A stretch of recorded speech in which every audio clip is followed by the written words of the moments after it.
Então, é um prazer conversar um pouquinho com vocês nessa manhã sobre formação de lideranças na área da saúde.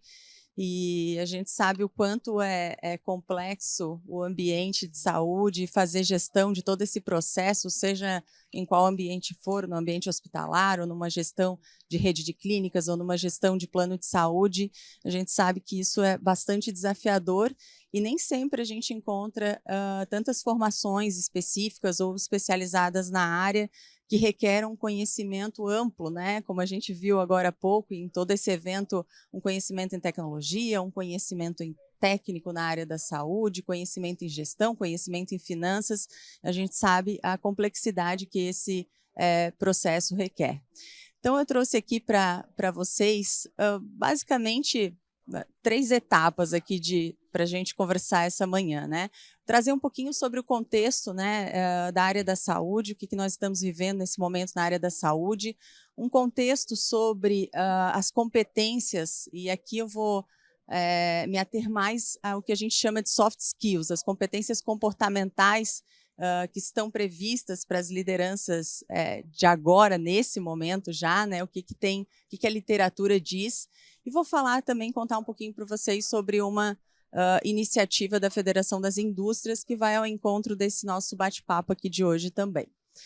Então, trazendo um pouquinho sobre esse contexto da área da saúde, hoje a gente vive, né, um aumento aí da VCMH, uma entrada de novas tecnologias que foi impulsionada e acelerada por esse processo de pandemia. Todos nós vivenciamos isso, e aí aqui eu cito a própria telemedicina, né, recentemente e devidamente regulada.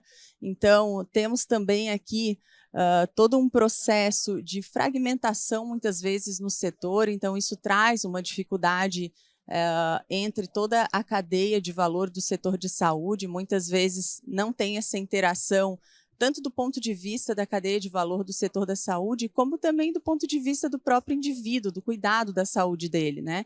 Muitas vezes ele não tem essa jornada entre atenção primária, secundária e terciária integrada entre esses atores e com referência, contra-referência. Então, isso muitas vezes não acontece nem do ponto de vista do indivíduo, como também da própria cadeia de saúde em conversar e tratar. Nós percebemos algumas vezes, por exemplo, algumas tecnologias desenvolvidas por empresas de tecnologias que não vão ao encontro do que, por exemplo, o médico que está num hospital operando precisa. Então, essa interação entre todos esses atores da cadeia de saúde é fundamental para que a gente tenha aí uma efetividade nesse processo. Então, vou trazer aqui para vocês um pouquinho também de alguns dados, né? Começando aqui por longevidade, né? Então, a gente tem uma curva aqui de longevidade bastante intensificada no Brasil, né? Eu chamo a atenção aqui para essa linha azul marinho, que é o percentual da população que vai estar acima de 65 anos, de agora até 2100. Então, vejam como a curva se comporta aqui no Brasil. E essa curva, essa linha verde aqui abaixo, é como isso está se comportando em média em nível mundial. Então, a gente vê realmente o Brasil perdendo de forma muito acelerada o bônus demográfico, a gente num processo de longevidade muito intenso, e num país que está se organizando, está se estruturando, está em desenvolvimento ainda. Isso é um desafio. O Brasil passa por esse processo de uma forma muito mais rápida do que muitos outros países desenvolvidos, por exemplo, na Europa, passaram. Isso traz desafios para o nosso sistema único de saúde, traz desafios para nosso sistema de saúde privada, e a gente está vivendo isso de forma assim, muito, muito intensa. Então, além aí do processo de longevidade, trago aqui os dados também da VCMH. Notem que essa curva azul marinho aqui embaixo, né, esse gráfico aqui variando de 2011, né, até 2021 os dados do IPCA, né, e a gente vê o que acontece com o comportamento da VCMH sempre acima dos outros indicadores inflacionários, né? A única vez que isso deixou de acontecer foi justamente no ano da pandemia, né, que nós sabemos que muita coisa ficou represada, muitas cirurgias eletivas, exames ficaram represados durante aquele ano, e foi o único ano onde a gente teve um movimento contrário, e agora todo esse estoque que ficou de eletivas, exames preventivos, estão aí num comportamento já de curva distanciada, né? O que traz também desafios para todo o nosso sistema.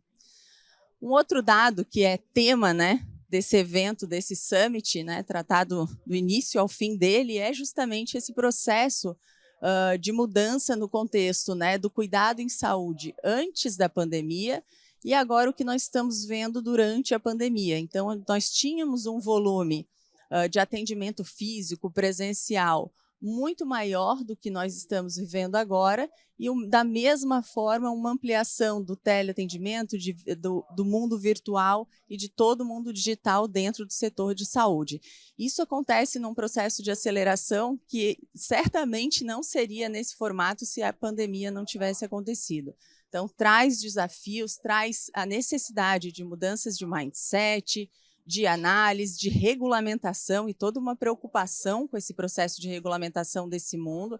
Afinal, nós estamos falando de informações de saúde das pessoas, então é sempre muito importante o cuidado nesse processo, nessa transição, mas, sobretudo, aí, certamente termos lideranças e equipes que estejam preparadas para lidar com tudo isso no setor.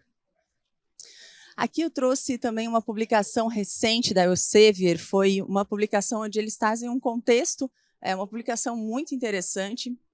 Eles trazem todo um contexto de mercado e também uma pesquisa que eles fizeram com em torno de 2.500 médicos sobre o que seria o futuro da nossa saúde, né? Então, corroborando até com o que o meu colega anteriormente colocou, eles trazem um processo aqui muito interessante, onde em 92 eles colocam que a saúde estava muito centralizado no ambiente hospitalar.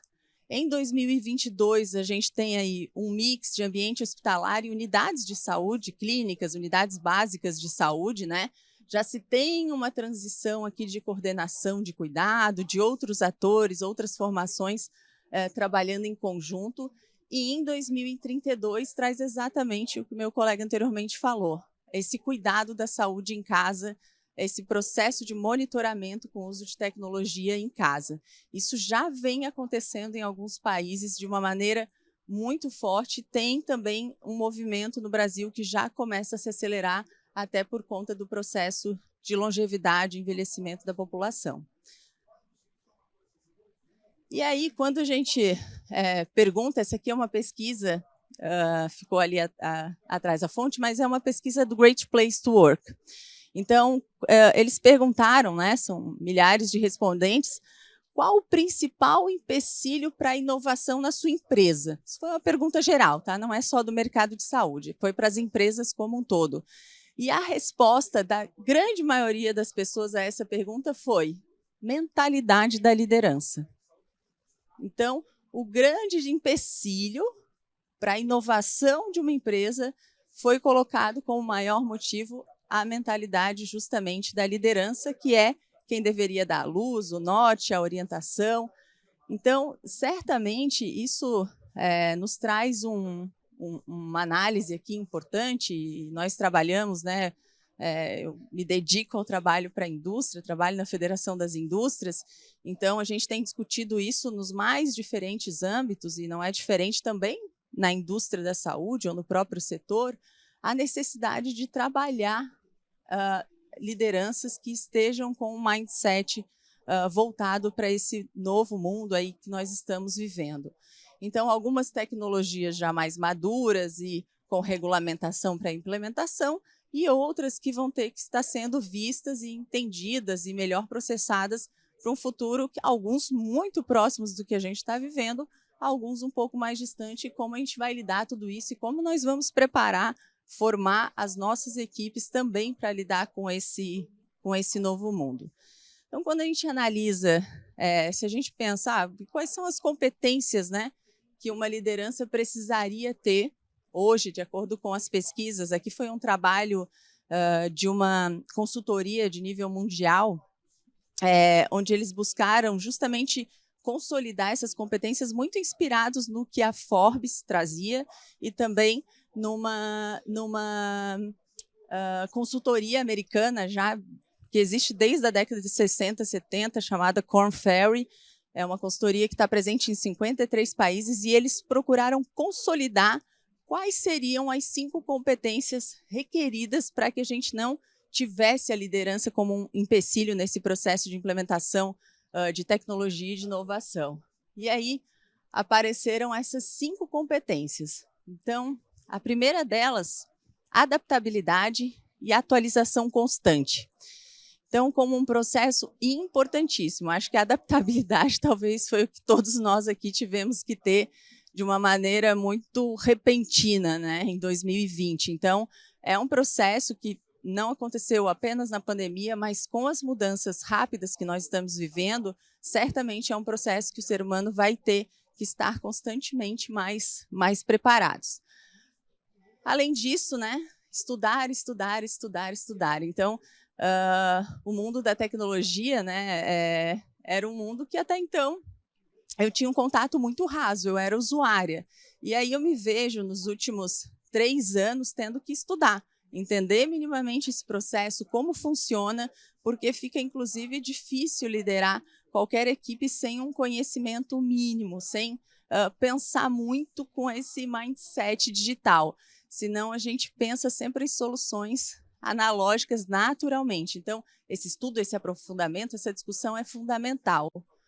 O item 2, agilidade pela própria velocidade, né, que o mundo está. Então, eu citaria agilidade e constância aí também de propósito nessa agilidade, que é algo muito importante. O item 3, cultura de aprendizagem. Aqui aparece algo muito interessante nessas novas referências, que é não só a capacidade de aprender, mas o quanto você tem capacidade de desaprender e reaprender de novo. Então, isso tem sido muito falado agora em termos de competências, o quanto você tem facilidade para aprender um processo, reaprender um processo que até então o certo era fazer de uma forma e agora existe uma outra forma mais eficiente, melhor de ser feita. Então, eles tratam muito essa cultura de aprendizagem, não só como a cultura para você aprender, mas também para você desaprender e reaprender novas coisas. Conexão e empatia. Então, aqui é um ponto muito importante. Aqui eu citaria também a relação desse item 4 com a própria necessidade. E aí o mundo da saúde é um mundo que tem muita oportunidade para isso. A conexão disso, desse perfil de liderança com design de serviço. Né? Se eu tenho uma competência muito clara de conexão e empatia, eu também tenho um mindset de procurar fazer serviços e desenhos de serviços, e na área da saúde isso é fundamental, pensando em quem? No meu usuário, do início ao fim do processo de atendimento ou de trabalho com ele. Temos discutido muito isso internamente na Federação das Indústrias, com as nossas equipes de saúde, né? Pensando não no nosso processo interno, né, para funcionar, mas como que o usuário está lidando com esse processo desde que ele entra no nosso atendimento até a saída dele. Então, esse é um ponto, eu faço muita relação desse item 4 com uma necessidade que vai ser muito requerida para toda e qualquer empresa, que é pensar no usuário, no cliente, no paciente, do início ao fim da jornada dele. E o item 5, muito interessante para nós que trabalhamos na área da saúde, é que uma competência fundamental que está sendo apontada para as lideranças é a preocupação com saúde e bem-estar dela própria, o quanto ela consegue gerenciar isso e também o quanto ela dá valor e gerencia isso nas equipes, né? Então, se a gente trazer aqui dados de afastamentos, de INSS, é um volume muito grande ainda. Então, a gente tem aí um processo, em torno de 10% de todos esses afastamentos de saúde são causas laborais, né? Problemas, enfim, que a empresa tem que gerenciar seus próprios riscos, mas 90%, em média, 85%, 90% são causas de adoecimento, doenças crônicas, saúde, questões relacionadas agora muito forte numa curva de crescimento bastante acelerada de saúde mental.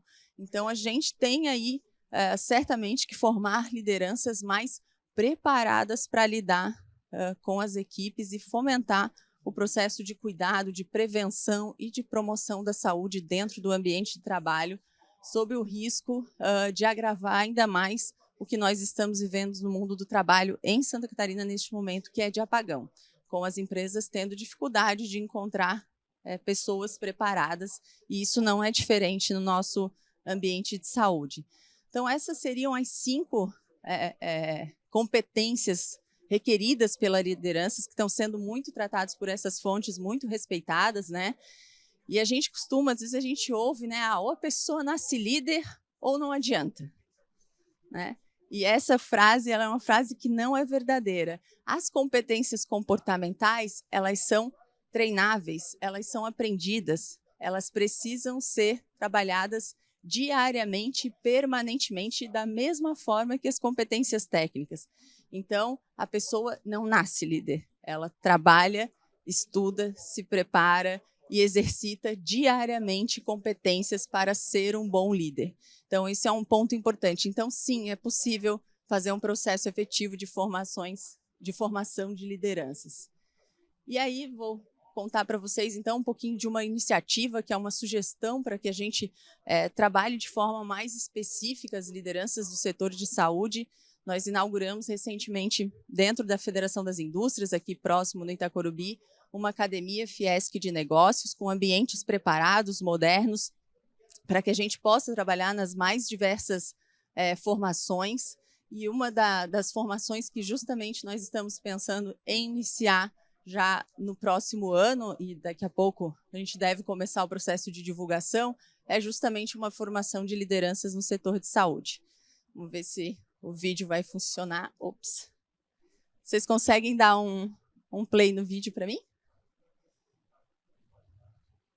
Vou ver aqui porque ele não está. Vamos ver se a gente vai conseguir rodar.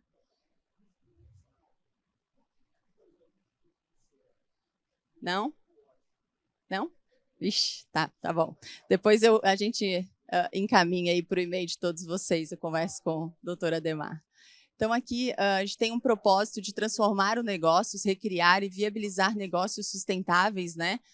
Construindo uma indústria do futuro, e uma das indústrias fundamentais e muito importantes e ainda pouco trabalhada no nosso estado é justamente a indústria da saúde. O que a gente tem no nosso estado é um setor de saúde já com um tamanho, uma participação muito relevante, né? Aqui em Florianópolis, sobretudo, o setor de saúde é um dos setores mais relevantes que nós temos, entre os 2 setores mais relevantes economicamente aqui na nossa cidade.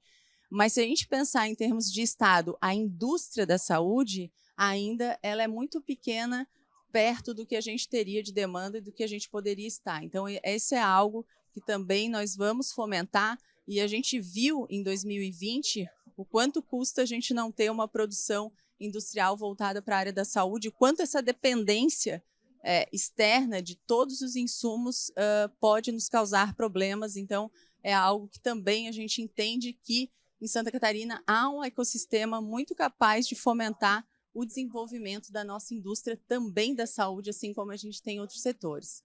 Então, nós estamos organizando esse Master Business Innovation em Saúde, e ele vai ter como uma grande missão e um grande desafio, né, entregar como se fosse um grande passaporte para você entrar num ecossistema, num cluster de inovação de saúde.